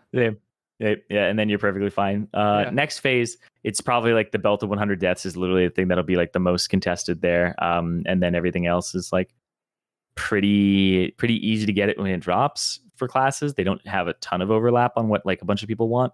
So, but then after that, glaives just become like they don't drop enough, and people want them really badly on some characters. So yeah, we'll see what happens. But so far, it's been pretty smooth sailing in terms of loot. Yeah. I feel like loot's really smooth. It's something I was talking to about some other people, because I'm making a database of DPS, like a searchable database of rogue items and the DPS upgrades you can get for them, like an easier to use system on my website. But I was talking to people and we were all saying like, we don't sim as much anymore and such, because all the upgrades are really just straightforward these days. It's like, you're going to get this, you're going to get this. Usually if we sim something, it's just because we're just kind of checking into it. But usually we already know what the upgrade is. We just want to see exactly how much gain it is. It's been all very straightforward in TBC. Yeah, it is. It's pretty nice. The only things is like, sometimes there's set bonuses and shit, like the 2-piece for tier 4 for shamans, or 2-piece tier 4 for prop paladin, things like that. So yeah. So I mean, while we're on the phase 2 or the end of phase 1, what are your plans for end of the phase? You got 1 more week or 2 more weeks, I guess. Yeah, 2 more weeks before it starts. It's for my paladin. I want to get Wrath of Cenarius. I want to get a bunch of gold, and like do strat boosting and stuff like that, and continue farming. I also need to my paladin needs a lot from 25 mans, because keep in mind my paladin is like a barely over a month old character, because I leveled it 4th out of my characters, and it still needs it needs sword from Gruul, shield from Gruul, it needs shoulders from High King, I need the ring from Mag Theridin. It's like the 25 mans are bad, and then from Maiden I need the neck and the gloves. So every time I do Karazhan, I just need things off Maiden, and then I hate myself for the rest of the run. So I'm sitting there like, yep, okay, got what I needed in the first 15 minutes, and it didn't drop. So have you guys started doing the thing where some people just aren't doing Karazhan anymore, or like you start canceling some raids because like at this point like there's a lot of people who are just full bis. yeah, we're doing Karazhans as either as fast as possible, or we're just doing like it's a free for all on like just make a sign up in the raid sign up channel and then see who joins and stuff. So yeah, people still need Karazhan. That's the thing, and we still want to get them towards their bis, especially if it's like used next phase too. Yeah. But yeah. Other than that, no, we don't really like. Yeah, we don't have shout out to my back that still hasn't dropped on my other rogue, please. I need that back. It's bis next phase as well. It's really good. The Drape of the Dark Reavers. Yeah, but it's okay. Maybe really that's how I get myself into the slightly PvP favored back next phase if I still don't have the shade back. I found that ever since I started being PvP focused, loot is a lot easier because I care less about like the PvE pieces, and a lot of the times the PvP pieces aren't really that contested as much. They're not contested at all. Yeah. so I can just prio those and not even worry about it. Yeah. Yeah, so for us for Karazhan, it's just free for all. No staged raid days or like scheduled or anything like that. So that's been good. But yeah, it's if you need something off Prince, I feel bad for you guys still. Yeah, the searching for one item. My guild still has never seen a spite blade on our White Wing guild. We've never seen one. It's actually kind of rough. I have the points to buy it with the arena points, but I don't want to spend those arena points. I think I feel especially bad for people who need like Iron Striders or Urgency off of Nightbane, because a lot of people don't want to do Nightbane anymore. Oh yeah, like we've been skipping. They're just like skip that shit. Yeah, you skip Nightbane, right? But like, what are those people who need attunement, man? the warrior should just say, "I need it for attunement," and then you guys will kill it. Damn. But yeah, it's in that situation now where we're definitely like lowering the number of Karazhans and not requiring them. So in terms of like what we're doing towards the end of the phase, my shaman is definitely PvPing. I don't know why, but like I really enjoy elemental shaman PvP. So I'm potentially pushing for Glad in 5s. It's like 200 rating away for us, but it might keep getting further and further.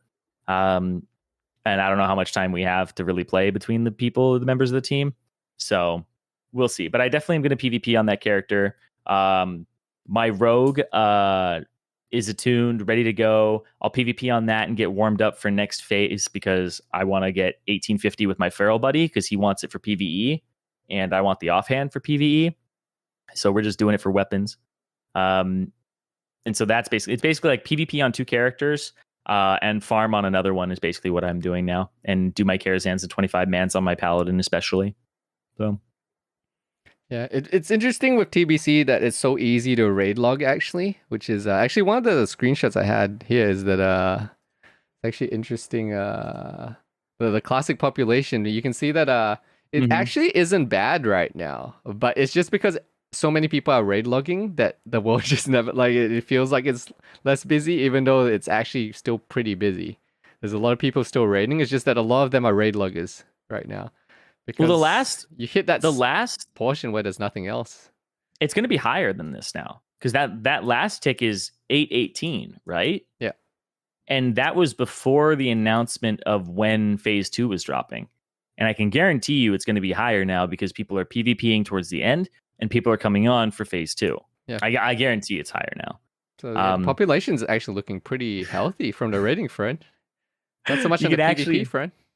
You can actually see kind of like the progression of everything where it's like phase 1, pretty slow. Phase 2, people start playing a little bit more, ganking and all that shit. People are trying to it's in the middle of everybody getting their second character up, all that. Then you get a little bit bored of things in December, falls off. Then people announce, hey, BWL is in February. You start, playing a little bit more. And then you're like, wow, February is pretty far away. Go back down. And then BWL comes out. And then lockdown happens, and that's the spike there. You could see exactly the moment where COVID caused the lockdown. So yeah, and then it's just steadily gone off since then. I definitely see the point where like Nax was released, and it dropped a lot because Nax was hard for people, and they just like stopped. Yeah. What? Yeah. Next not easy. Mm-hmm. Yeah, but it's interesting to look at the TBC numbers. But yeah, because rating, a lot of like the big servers are going up. But yeah, the population's been going up. And the scary thing is the PvP population hasn't been increasing. But I'm really looking forward to PvP next season, hopefully. Because finally, it feels like one character has just always been hamstrung by the fact that he's not in the proper gear. And I'm someone that's always hated blaming gear because I feel like you can always improve your gear. Or you can always improve your skill to compensate for the lack of gear a lot of the times. But man, it still feels a lot nicer when you're not in bad gear. Like it still feels a lot nicer. Like when you're not worried that your warlock has 200 resilience and Chanimals on the other side just pumping him. And you're going, oh god, what do I do? Because he's only got 200 resilience. He's 100% losing this 1v1. It's a lot nicer when you don't have to worry about stuff like that. So I'm really looking forward to next phase when a lot of the rep gear comes in and everyone at least has that good starter kit. I feel it'll be really nice. That'd be really nice. Yeah. And also the other thing about this graph that's interesting is the gray line. I don't know why it's not red. The gray line is Horde, and the blue line is Alliance. And so like it actually looks like the Alliance and Horde populations have actually been next to each other pretty much the entirety of it. There's never been like what I would consider more than significant difference between the two factions overall. But you can really tell where the game favored each faction. Like phase 1, phase 2, right? Tons of Horde, people are PvPing, people are like camping flight paths, shit like that, making everybody's life a living hell. Horde are like on top. BWL comes out. People are like, actually, salve is a big deal now because people are getting to a point where they're doing so much fucking damage with Wind Fury, etc. And then bubble pulls and all that shit for like goblin tech packs and stuff. And then slowly the Alliance take over because it's just so much easier to play ally in Nax and Raid. Like I can't tell you how many guilds on Fairlina even re-rolled to have Alliance characters in the meantime. Like I had a few GMs from different guilds roll over, like Insight and Aggression, like rolled over and played in my Raid for a bit because they were like, they wanted to know what it was like on Alliance side because Horde was like kind of dead for a bit on Fairlina, or at least lower than the Alliance pop. And that happened in like April, I think. Yeah, and then it's funny like you see it that when TBC hits, suddenly the Horde side starts going up. Oh yeah. We have Blood Elves now. Yeah, Blood Elves now. Yeah. Yep. Even though you got to level them from scratch, you got Blood Elves now, and a lot of people like Blood Elves. So, and even though like the racials are good in PvE and PvP, it doesn't feel like it's a make or break thing for PvE right now. It's not like having Salve or Wind Fury difference, right? Yeah. Or it's not like difference of Salvation and like Paladin bubbles and stuff like that. So, yeah. I thought that was interesting. Yeah, I thought that was interesting as well. Yeah. That it swapped, and so it's I don't think there's a point in TBC really where you feel like Horde, kind of like how in Classic it swapped to Alliance just because of the way that raiding and like Paladins fit into everything. I don't think that's going to happen here, But I do feel like when Wrath comes along, you'll probably see it even out again because of the human racial. God, I hope faction changes are in by then, because I have a gnome rogue that I would very much like to. Oh, it is out? Okay, nice. I mean, Wrath is when faction changes began, I believe. I can get rid of we can get the gnome over the human. We're finally the right race. We're good. It might have been race. They might have done race changes in Wrath and then faction changes in Kata. I don't remember exactly, but I do remember changing races in Wrath. Faction changes were Wrath? Okay. Yeah. Because I think they started with one and then did the other on top of it and allowed you to just full on swap. So but to also round out the phase, we can have a look at Zirene's series of pictures that he sent me at the start. Yeah. His the downfall of the rogues, as we could call them, as well in this photo. Yeah. Like it'll be, everybody can have a different perspective on this, but this was actually these were the predictive. I believe on this website at the top, like it's not in the screenshot, but it says that this is like the prediction on where classes are going to end up DPS wise in phase 1. Because of discords, forums, theory crafting, and like overall conversation and private server data.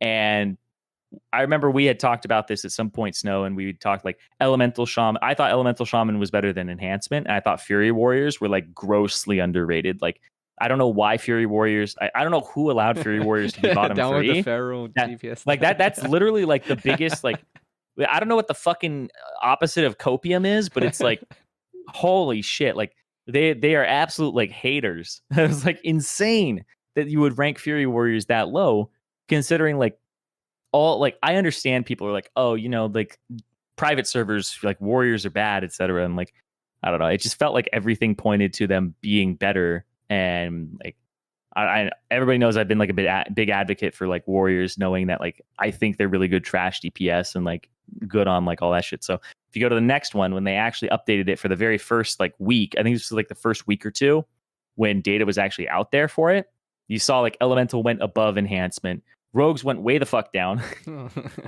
rip, and then Fury Warriors ended up being like the best melee by a good margin, and kind of up there, right? And this was Karazhan. This wasn't like Gruul. So when you see like BM hunters up there, this is like not just single target stuff. Ret, I mean, yeah. Well, Ferals were also really down there at the time because this is before they fixed the Troll Blood potion stuff, right? Yeah. This is before they gave you your ticks again. And then the most recent one, which is the current live version of this, and we go over to that, looks like this. Poor rogues at the bottom. Remember, guys, when I told you not to play Mutilate Rogue? You don't want to be down here. You don't want to be down here. At least you got to be beating the Shadow Priest. Yep. And the Feral DPS slightly higher than the Balanced Druid. The Balanced Druid ever so slightly higher.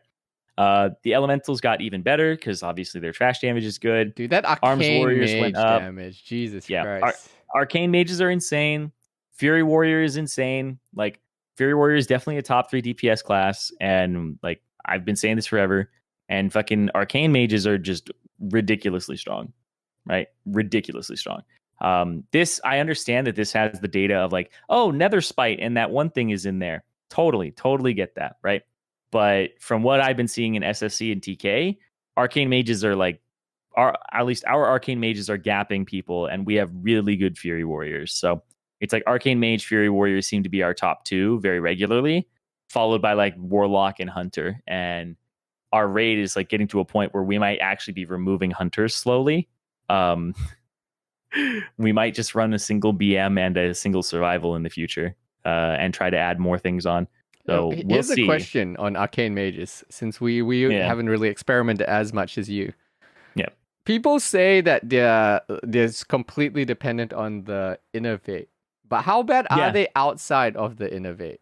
Because like the argument I've heard from people is that, well, you're constantly moving, so they don't necessarily have a chance to drink in between packs and such. So how do they actually perform under those like circumstances? You drink walk. You can use the Blade of Eternal Darkness and rank 1 Arcane Explosion once or twice. Arcane Explosion, like people talk so much about like how much Arcane Blast costs? Yeah, Arcane Blast costs a lot and it keeps going up, sure. But like on Trash, you're primarily using Arcane Explosion, right? So it's like, yeah, you're not really going off of Arcane Exploding, and you might be able to like do it faster and faster with like MQG and Icy Veins and shit.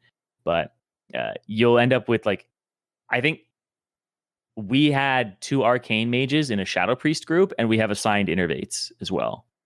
So they get Innervates, they get the Shadow Priest, right? So they're doing well. They don't get like an Elemental Shaman or anything like that, but it's actually really good. It's really good. So yeah, but our Arcane Mage like gapped people last time, and it was actually kind of disgusting. It was like a 3-hour SSC or something like that. So how many Arcane Mages would you say is I guess feedable in a standard raid before you start doing like weird comps and such? Or like because the Arcane Mages, people always saying you need like the Shadow Priests and you need the Druids and such on top of that. Do you think like 2 is roughly like a good number for an average raid?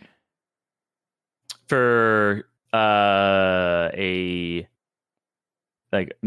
Mages? Yeah. I think 2 is completely fine. I think 2 is actually good. That's where it's like still sustainable and all that. Like you don't have to like sacrifice positions that you normally wouldn't to like, to like allow them to work or operate, right? Yeah. So yeah, I think that's right. So yeah, hold on. I'm gonna get you but I think the Fury Warrior would like you to know, when you look at this, that he didn't have an enhancement shaman, so he didn't have 10% AP, and he didn't have anybody twisting Wind Fury for him, so his Wind Fury like uptime was not amazing. So he would probably like you to know that when I show you this. Okay. So this was our last 3-hour SSC overall damage. That's our damage for the entire run. And the second mage, this mage has 2 sets, because these are people who have like, we've done multiple runs and stuff like that. So he has 2 sets. So the top mage and other is people 2 also set, have shit then... too. Yeah, he has 2 set. The Any second mage, I don't.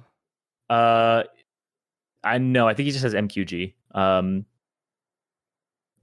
But the second mage is also a mage that hasn't played mage in a very long time, because we didn't have a second Arcane Mage, and this is somebody who had one, and we just brought him in. So typically our Fury Warrior up there is our number 1 damage alongside this Arcane Mage. So they go back and forth, the 1 and 2.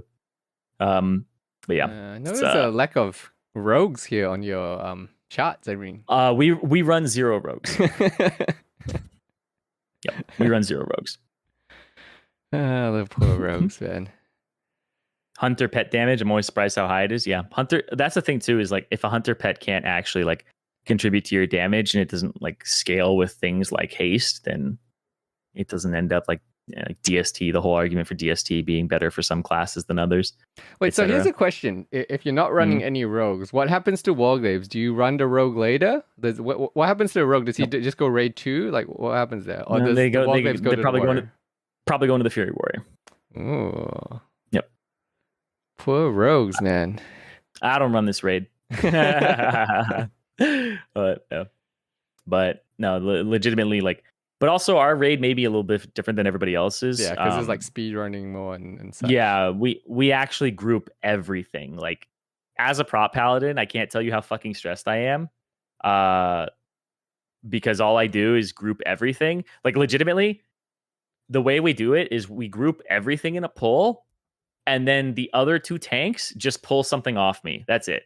It's just like just pull the thing off me that's probably gonna like do a debuff and kill me, but I will tank everything else. And so everything's fucking stacked for all of these classes. So it's constant seeding, it's constant arcane explosioning, constant whirlwind sweeping strikes, stuff like that. So the warrior probably died a decent amount too, but yeah. Rogue seething right now. Yeah, that's the thing, is like rogues aren't going to be anywhere near the top damage in full clears and SSC TK, just because they can only affect a single target at a time, unfortunately. Arcane is definitely going to dominate. Warriors, warlocks are probably your top 3 DPS classes. I'm actually surprised that this hunter, Neebs, is like a world-class hunter. He's the guy who did all of our pulls all throughout Naxxramas in speedruns for months. He was the only hunter that we had then. and I think he has 4 hunters. The guy loves hunters so much he has 4 of them. He's got like a Draenei. He's got like 3 blood elves or 3 elves or something like that. But yeah, he just fucking has so many hunters. And yeah, he's a really good player. So I'm actually surprised his damage is so high, considering a lot of this damage is AoE, right?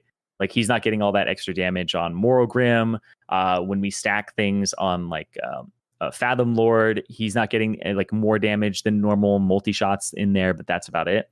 So yeah, it's these other classes get multiplicatively better, or get better by like orders of magnitude the more you stack things, right?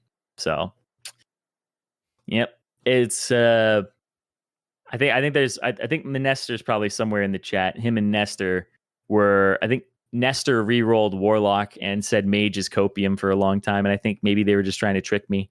So, I mean, the Fury Wars finally found a way to pry that Wogley Prio from the rogue. Is just don't have a rogue, and then you don't have to worry about it. Yeah, don't have a rogue. But like, I will say this is probably not the way that other people's damage meters are going to look. He's re-rolling Mage now. Yep, I fucking knew it, dude. I knew it. This probably won't be the same as a lot of other people's. I think that a lot of speed runs will end up looking kind of like this. Maybe, second Mage also being up there and Warrior being higher because you have a better group for him. But I definitely think that this is not indicative of like an average raid, because you're probably going to be sheeping. You're probably going to be CCing more things. You might have a rogue sap something.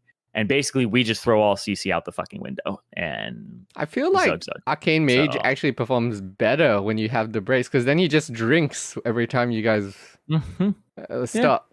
Like, he just doesn't have mana issues if you're in a more casual raid that keeps stopping. Probably. But it's like less AoEing, right? Yeah. And the AoE is something that gives them a lot of that damage. In terms of boss damage, I don't think I checked it, but in terms of boss damage, I'm pretty sure they were still the highest. Yeah, they were still the highest. It was actually the top 4 in boss damage were 2 Arcane Mages, Hunter, and the Warrior. The Warrior may have died on something. Yeah, he died. He died a few times, and I think all the other ones survived through all of their. Yeah. So the Warrior lost out on some damage, and he was very close. So he probably would have been 3rd or 2nd. But in terms of boss damage, it's the 2 Arcane Mages, Hunter, and the Warrior in the top 4. It's funny too, because people be like, "Oh, Warlock's sleeping," but it's like there's a lot of things that go on that Warlocks like. A lot of their damage on bosses is just shadow bolts, but seeding on 2-3 targets doesn't always end up being your highest amount of damage. I think 4 is like around the break point now with that much spell power and Imp Shadow Bolt. So it's pretty tricky, but I definitely think the exciting thing for me about TBC is it's not unfolding the way a lot of people thought it would, because a lot of people were like, Warlocks, Hunters, number 1 for the entirety of the game. They're the best, like hands down. Warriors are at the bottom. Mages are just going to be replaced by Warlocks. Like, I'm actually excited because I like the mix up compared to what people were expecting. Right, that's the thing that's exciting for me. I actually really like when that stuff happens. All right, so I got a little clip for us to end the podcast on. We can talk about the Jokered clip. I'm sure you've seen this. I'm sure you've seen this. I love this clip. So for the backstory for people that haven't seen this clip is that I don't know how. Do you know how Jokered got him to invite him? By the way, I didn't see that. Yeah, I can figure it out. I figured it out. Okay, so like the backstory is that Jokered somehow got a bot to invite him to the group, and then he joined the instance and went in and had a little look-see at what the bot was doing. And sure enough, the bot was having his good old time, flying around in the walls of the instance somewhere. Yeah. I'll play the clip for people.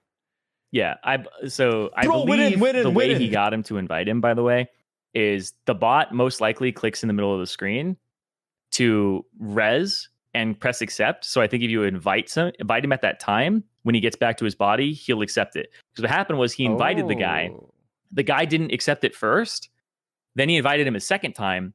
Then the guy accepted, and he stood as a ghost on his body for like 2 minutes. And then Jokered was like, I guess I'll res him. And then Jokered resed him, and he accepted the res. So the bot like clicked once, but clicked accept invite instead of resurrect on his body, right? So Joker invited him. It got back to the body, clicked on the spot where it's supposed to be, like, accept your res or whatever, or like get your body back, and instead accepted the party invite. And then when he rezzed him the second time, or rezzed him, the bot was like, okay, accept, and then went up. So yeah, pretty sure it's just it was in the place where the bot was clicking. So all right, so let's have a look at the clip. He's alive. Where is he? Okay, this is a bot. What the fuck, man? He's hacking, bro. Look at this. Where did he go? Wait, I need a rogue. Any rogue on the server. It's just like stealth and just like clip what this guy's doing. Like any rogue. This is one of those things where like you're like, surely they can do something about this. The bot broke though.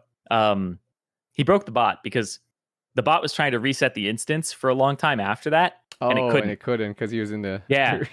Well, he wasn't leader, so like the bot was going offline, logging back in, and then it would do this and like immediately come back because it couldn't find any like herbs or anything like that.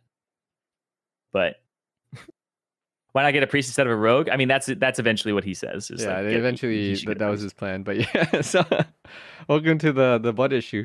I think the thing is, people see these things and that's when they kind of look at Blizzard and they're like, could kind of ban these guys.